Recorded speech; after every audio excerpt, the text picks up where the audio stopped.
Hey friends, welcome back to the podcast. Thanks to all of you who reached out and said that you loved the episode on micro quitting. One listener wrote me and said it should be mandatory training in his workplace. I love hearing that, and I love hearing that the content that I'm creating resonates with you. Thank you for the comments and keep the questions coming.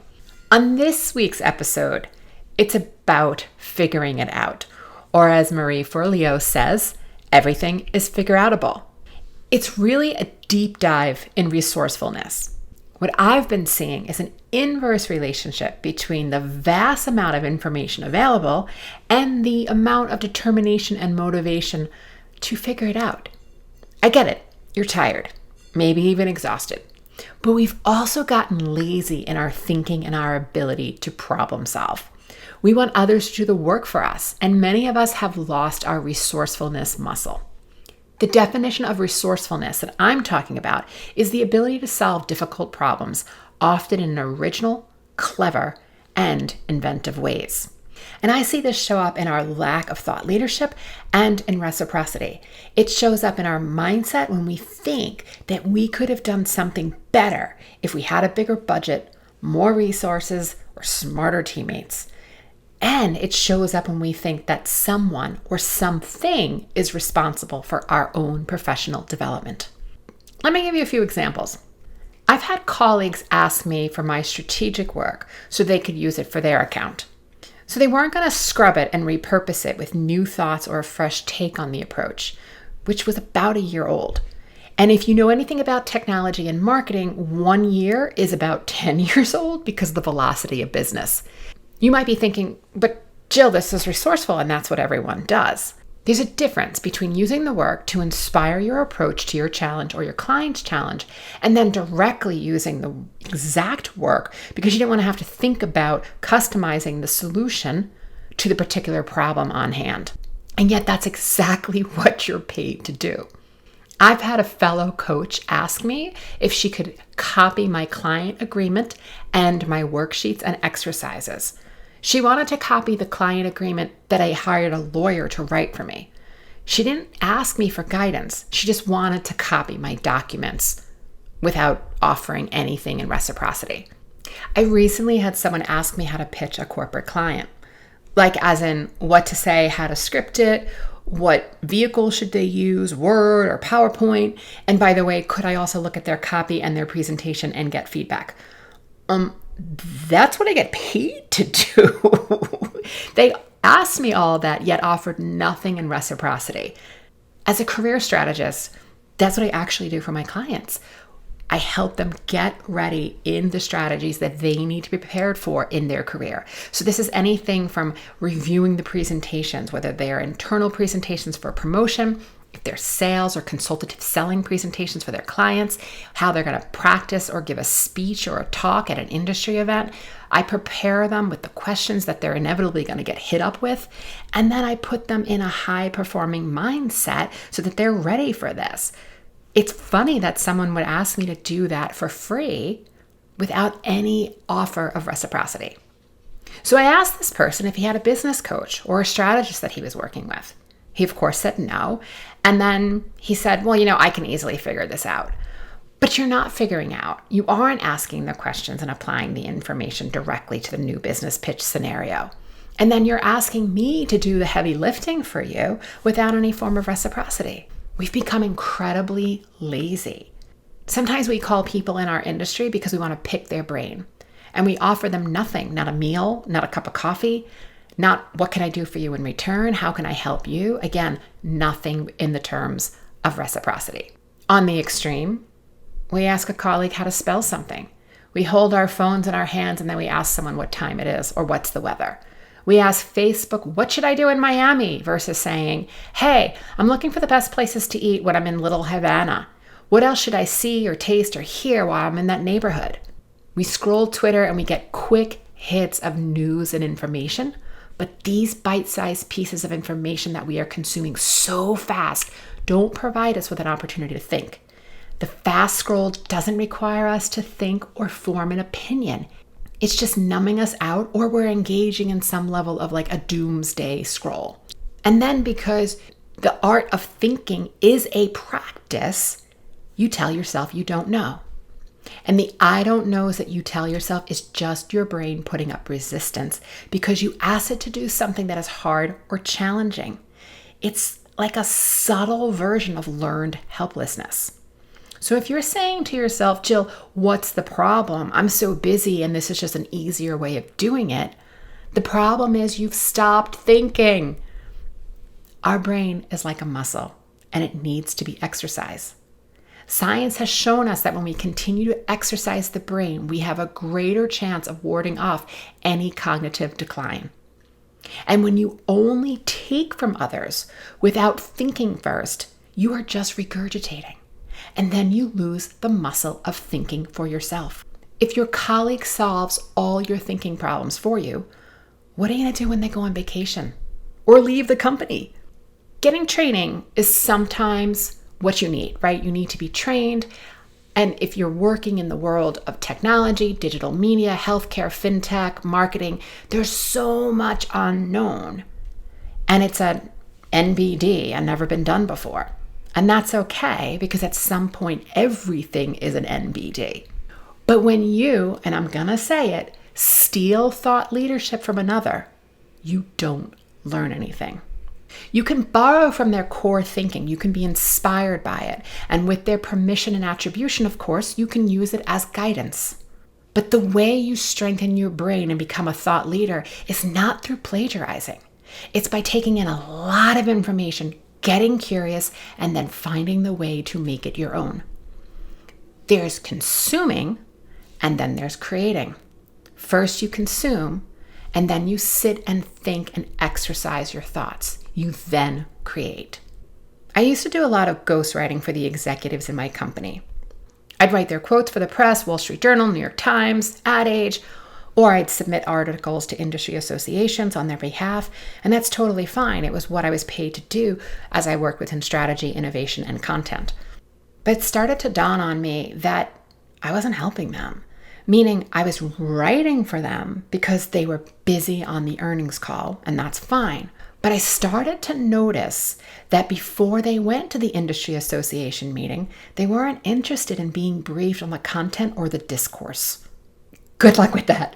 It keeps you small and you don't stretch your brain or grow. And you may not be at peerage. You may not be equal with your peers when you go to those events because you're actually not going to be able to contribute to the conversation. Yet oddly enough, you wrote an article about it. People can sniff you out when you are all puff or a house of cards on a topic. Yes, get information from the subject matter experts around you, but then pause, think, and make it your own. Another way I see lack of resourcefulness is when you see others get praised and acknowledged, and you think if you had a larger budget, more time, more resources, staff, better credentials, more research available to you, that you would have done a better job.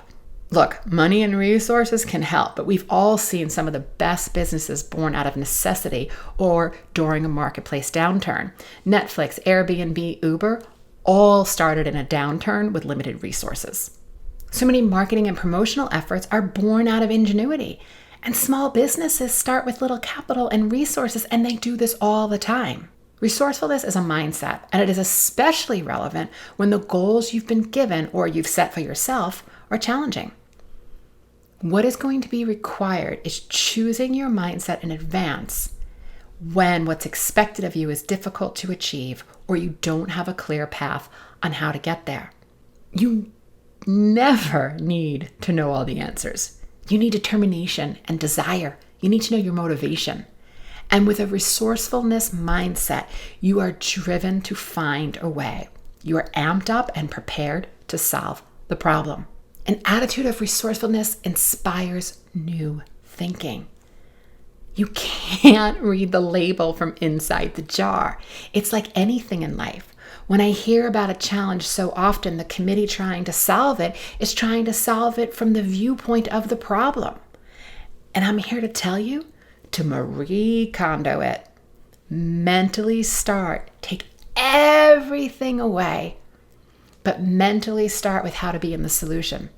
Take all the opinions, all the points of view away from the problem, and then rebuild from the vantage point of the solution, not being in the problem.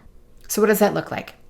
Well, if you didn't have constraints, how would you generate new ideas and visualize all the possible ways to achieve the goal and challenge that you want to solve? Resourcefulness turns you into a scrappy, inventive, and enterprising entrepreneur if you're working within a company, or entrepreneur if you're working for yourself.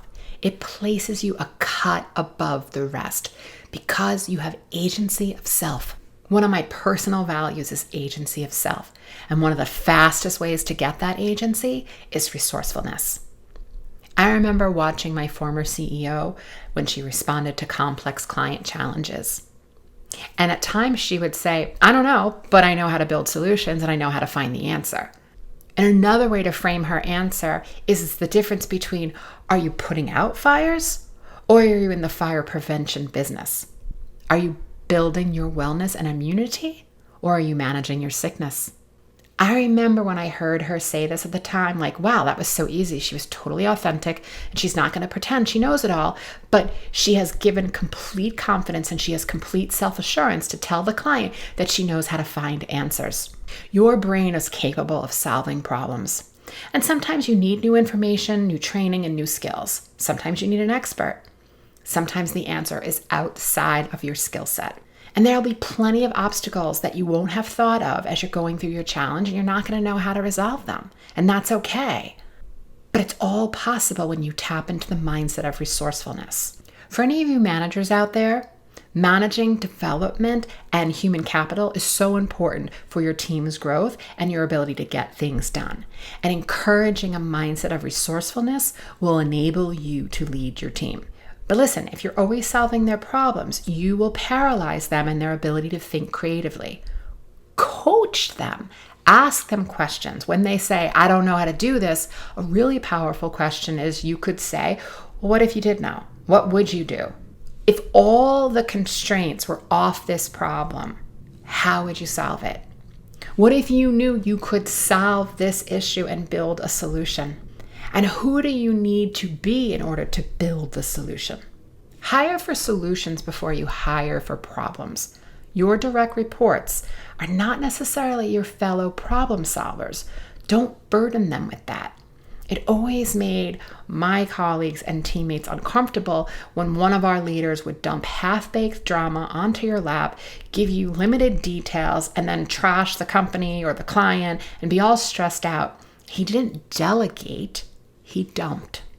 What he should have done is found a coach or a peer group and work on his own personal development. But another way that resourcefulness or resourcelessness shows up is that we expect our companies to pay for all of our professional development. Something that I've done personally over my entire career is paid for my own personal development, because then I'm fully invested and I also get to pick and choose what it is that I need support with and where I want to stretch and grow myself. It's lazy or unfair to dump your direct reports without details, instructions, training, and support. They're to execute on the solution or co-create it with you, but they're not there to be your savior. And when I built award-winning strategies and strategic frameworks for Coca-Cola, Microsoft, GE, my boss didn't tell me what to do. He gave me the priority, he told me the goal, provided data, information, and guidance. He delegated. He didn't dump. And the first time I was like, fuck. But then it got easier over the time when I built the framework and concepts. And listen, a small sidebar is don't build your approach directly into Keynote, PowerPoint, or Canva. Outline the strategy on paper first. I'm a big scrap paper and Sharpie markers type. Once I knew where I was going, once I knew the outline and the strategic hook of what I wanted to say, I then went in and created the presentation, whatever that vehicle was going to be to help me communicate, whether it was, within a doc or whether it was a presentation style.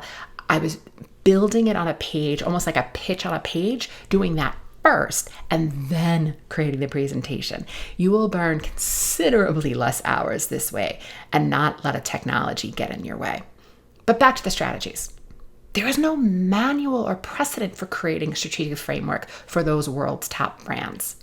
It was about doing research, absorbing trends and marketplace conditions, making connections, seeing patterns, and logically building a strategic solution.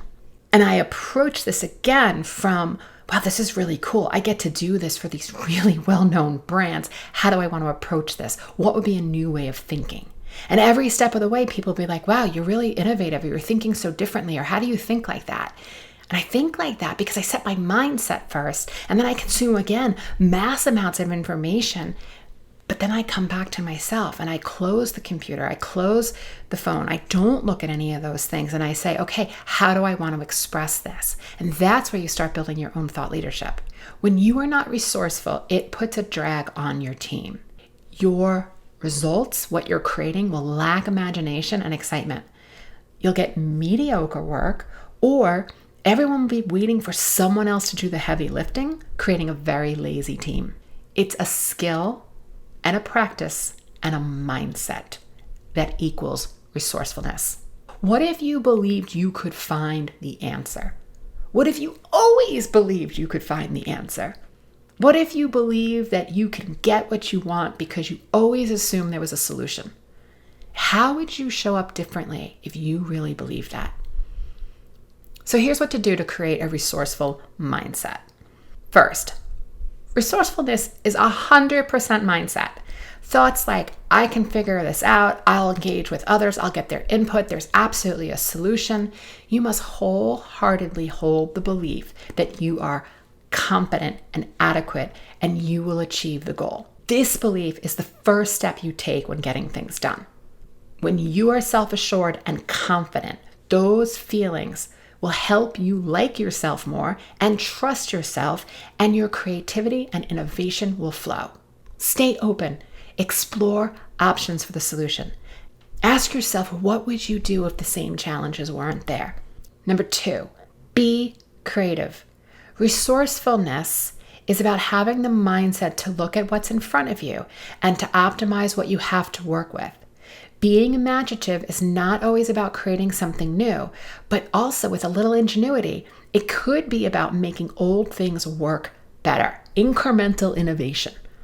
Remember that the answer to how is yes. You have to try it, and only through trying it will you figure it out. 3, positivity. Train yourself to see the positive benefits in every situation. As you cultivate a positive outlook, you will see that it'll be easier and easier to come up with solutions. Fear and frustration only block your innovation. Okay, my friends, if you are interested in learning about how I work with clients to build their mindsets and to coach them strategically, check out the show notes to get more information. And have a great week. I'll see you next time.